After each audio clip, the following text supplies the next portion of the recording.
What are the differences between a trauma bond, a codependent relationship, and being in a relationship where you have anxious attachment? So let's call this segment Understanding the Differences Between a Trauma Bond, Codependency, and Attachment Styles. So when it comes to our romantic relationships, really understanding the complexities that come with them can be confusing. And how do we know if our partners are too dependent on us or not dependent enough? What is the difference between anxious attachment, avoidant attachment, or something like a trauma bond or codependency? Knowing the distinctions between these different elements can help us better understand individual needs within a relationship so that we can create those healthy and lasting bonds in our partnerships moving forward, right? So in this segment, I'm going to delve into some of these complexities, particularly around anxious attachment, trauma bonding, and codependency. We're going to take a look at the origins of these things, the underlying causes, and how they might manifest a bit differently. And so by breaking down this issue, we're really going to be looking at the intersections between these things so that we have a greater understanding of what behaviors might constitute a healthy pattern versus a pattern that may keep us stuck in a pattern of discomfort, unease, and a lack of safety. Let's talk about understanding the impact of anxious attachment on relationships first. So attachment theory really explains how an individual's early life experiences shape our adult attachment style. And there are 4 attachment styles. There's anxious, avoidant, disorganized, and secure. I call these folks open hearts, rolling stones, spice of lifers, and cornerstones. If you're interested in learning more about the different attachment styles, then I encourage you to check out a video on my YouTube channel. This one is called Attachment Styles, a Basic Overview. And so this one will go over each of the different attachment styles more in depth. Now, for today, we're just going to focus on anxious attachment because this was the one identified by our inquirer. So anxious attachment is really characterized by a fear of abandonment and a tendency to kind of cling tighter.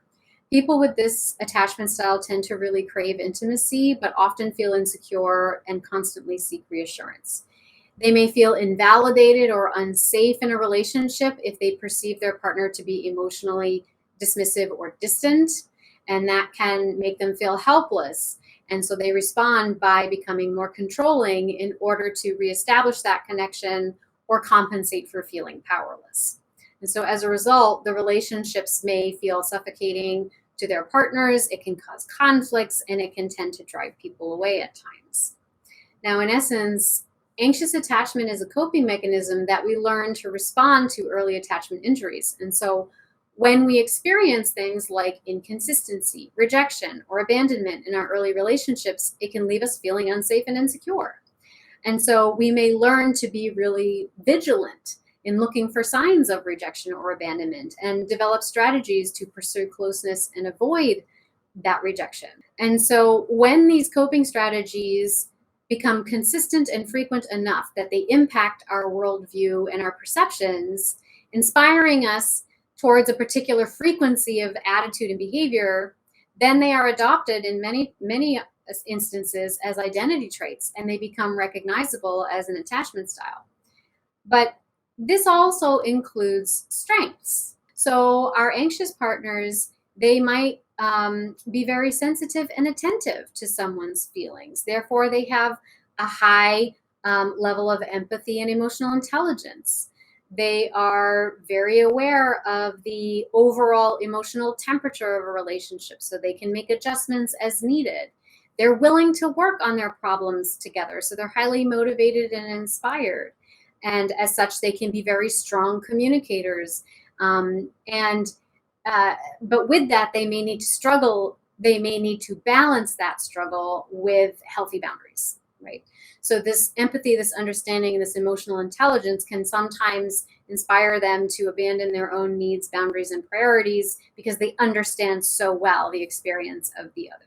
Those strengths, however, served them. They have them because they served them, and they got them the things that they needed in their contexts, right? So we don't want to throw out all the gifts that we've been given or that we've cultivated over time relevant to our attachment impulses, right? It's not all bad. what we want to do is we want to change our relationship to those strengths so that we're utilizing them to our highest good and our highest purpose, right? That they're not taking us over in the extreme, and then we're relying too heavily on those coping mechanisms to define who we are. In other words, generally speaking, a child who grows up with consistent love and validation from their parents or caregivers tend to be more secure, while a child who grows up in unpredictable, chaotic environments or persistently dismissive environments or persistently enmeshed or kind of mergy dysfunctional environments can develop an insecure attachment style, anxious, avoidant, or disorganized. Okay. I just want to emphasize that all of these attachment styles are usually coping with the same wound, which is fundamentally not feeling safe, which leads to emotional confusion and immaturity, while navigating relationships through the lens of survival concerns, which means we're constantly keeping score and scrambling for control.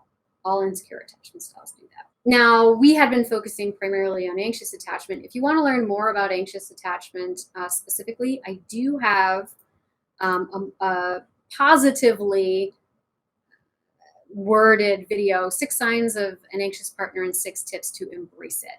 So we talk a lot more about the anxious strengths and how we can show up as generous partners to our relationships and encourage those strengths in our lovely, open-hearted, anxious partners. So let's examine the overlaps between anxious attachment, trauma bonding, and codependency.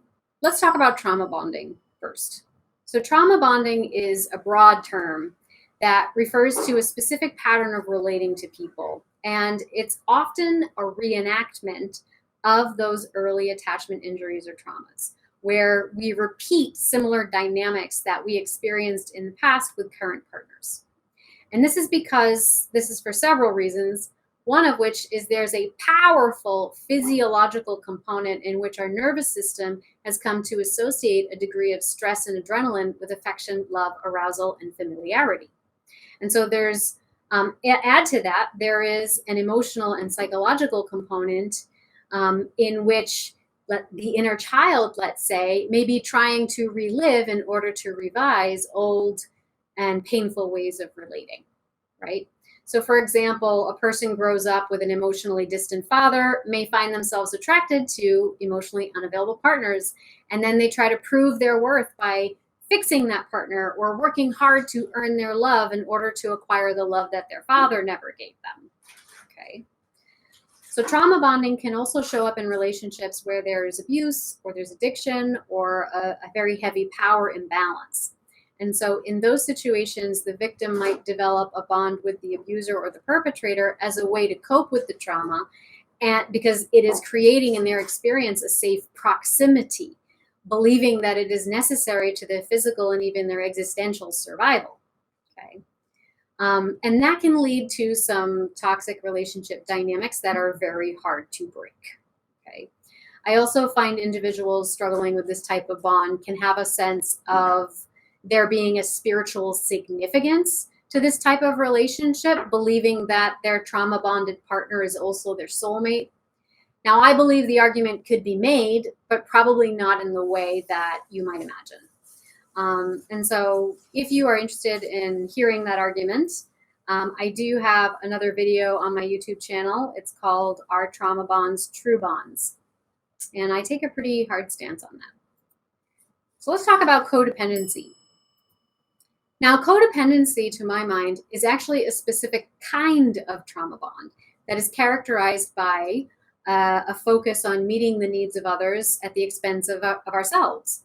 And so a codependent relationship is one where someone becomes a caretaker or a rescuer, and the other person, as a result, becomes the dependent or the rescuee, okay? And so without their partner, the caretaker constantly loses their sense of purpose or value. Their thoughts and actions always prioritize the happiness and well-being of their partner above themselves.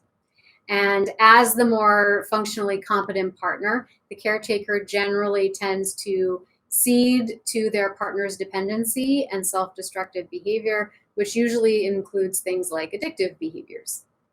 And so the caretaker usually was a parentified child, right? They grew up in a dysfunctional dynamic.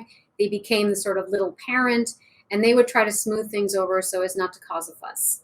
Now, the dependent partner is usually plagued with feelings of low self-esteem, anxiety about failure, self-doubt, guilt, remorse, things like that, and yet at the same time, resentment. And so this person is the child who absorbed the family's dysfunction during their childhood, and now they are reproducing it in their adulthood. So an example of a codependent relationship would be an alcoholic partner who's codependent on their spouse and the loving spouse who takes care of them while disregarding their own needs in order to prioritize the partner. So for example, I'm just going to pull these names out of a hat, Jane and John. So Jane had been married to John for 10 years, and Jane had grown up in an alcoholic home with an emotionally unavailable mother. So she was the responsible child who learned to take care of her parents while never really feeling seen or valued for who she was. And so as a result, she was used to putting other people before herself and not realizing that she was doing it. Now, John had been an alcoholic himself for 7 years, and Jane felt responsible for getting him sober. And so she would do anything to make sure that he didn't drink. And she would keep his addiction a secret from their friends and family. And when John was drinking, she would take care of him in every sense, physically, emotionally, and financially. There was, in this situation, Jane became the codependent partner who had developed an attachment issue due to her childhood trauma. And John is the dependent partner whose addiction perpetuated the wounds from his childhood. And so this type of relationship, it can be a pattern that's hard to break. It requires a lot of self-awareness and understanding of your own history, and usually seeking some kind of objective and outside help, whether it's therapy, counseling, coaching, that kind of thing, sponsorship. Now, one thing I just want to emphasize that both partners, caretaker and the dependent, are preoccupied with being physically and emotionally close to someone because they consider that person essential to satisfying their needs in some way. Their identity is tied up in being connected to and attached to that person. That's true whether you are the rescuer or the rescuee. Takes two to contribute to this dynamic. Okay. It's also important to realize that all of the insecure attachment styles, all of them, anxious, avoidant, secure, anxious, avoidant, or disorganized, these three insecure attachment dynamics are more likely to get caught in the codependent dynamic. Okay. Secure folks can get pulled into it, but that's another story. I want to share another video recommendation for you if this is something that resonates with you or you want to learn more about how different attachment styles can be expressed through codependency. I have a video, Attachment and Codependency, The Radical Truth, and it walks you through a few case examples for understanding how someone can be avoidant and codependent, how someone can be anxious and codependent. So you should check that out. So I want to offer some final thoughts on this particular question, which was a big one. So for individuals struggling with insecure attachment, navigating relationships can be kind of a challenging task. However, recognizing and identifying the ways that we work with our attachment styles can lead to these more fulfilling relationships. And that requires developing self-awareness and understanding the root causes of our attachment anxiety, such as early experiences of trauma. And so practicing communication skills, setting our boundaries, and seeking some objective help can also help us in that journey to feeling more secure and also taking those proactive steps, right? Now, ultimately, while insecure attachment, trauma bonding, and codependency do have similarities and they do overlap, understanding some of the qualitative differences between them can be helpful. So relationships built on these patterns of behavior, it's helpful to identify them and address them. So just to go over that one more time. Attachment styles are a fundamental orientation towards the world. It is the way that we see and perceive the possibilities of love in our lives and in the world in general. Okay, it is a frequency of response from the nervous system to either reach for a connection or pull away based on what is safest in that moment for getting you what you need to survive. Okay, now a trauma bond is usually a way of relating that stems back to early attachment injuries. Okay, codependency is a flavor of trauma bond that evolves. Okay, there are other flavors. Codependency is one flavor of a trauma bond that emerges based on early attachment injuries. Okay. Now, I believe that if you are someone who's experiencing these things and you're seeking to kind of decode them or deconstruct them, it's really important to seek support, some outside help, and ideally professional help that can help you to see into your blind spots and strengthen your evolving ideas about your worthiness and your value and what it is that you want from relationship in general. And so if you found any of this helpful, I would love it if you would type a comment there in the chat letting me know.